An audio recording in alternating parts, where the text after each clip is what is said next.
win some events. We're out with Andrew Upshaw live, and Jamie Hartman's going to provide us some armchair quarterback color analyst the rest of today. Upshaw's first one with a limit today, and he's looking to call right now. Yeah, he'll call for sure. Largemouth.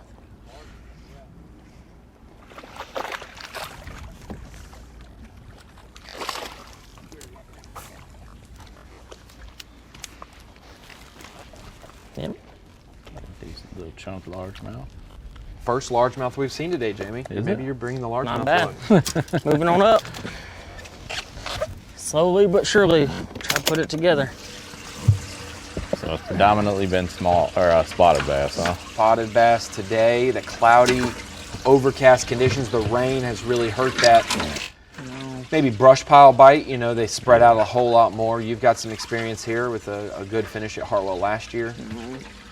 Yeah, the weather definitely played a big role with that kind of pattern, without a doubt.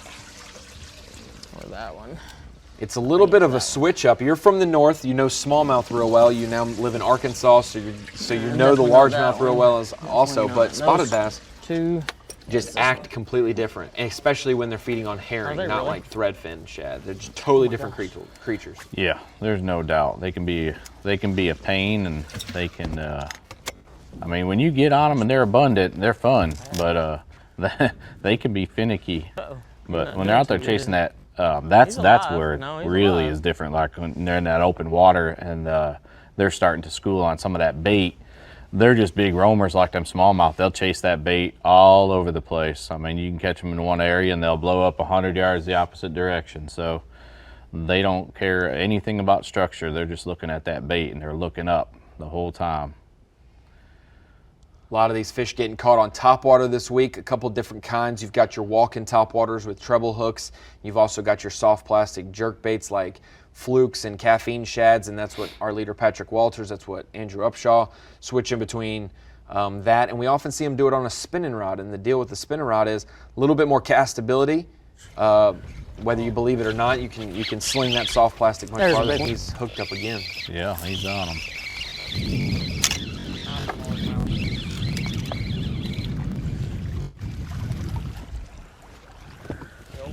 Huh?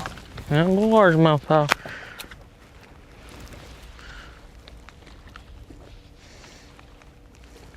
You threw in them and then they came up schooling, didn't you? I think he'll call. I don't know what it is, Jamie, but the afternoon, we have seen our first two largemouth of the day back to back, same spot for Andrew Upshaw, but two that will cull for him. That one. It did look like another largemouth. He's only weighed in one largemouth this week. He's caught 9 spots and 1 largemouth for his 10 fish total this week. But right now he's got 3 spots and 2 largemouth in the live one. I want to say it's that one right there.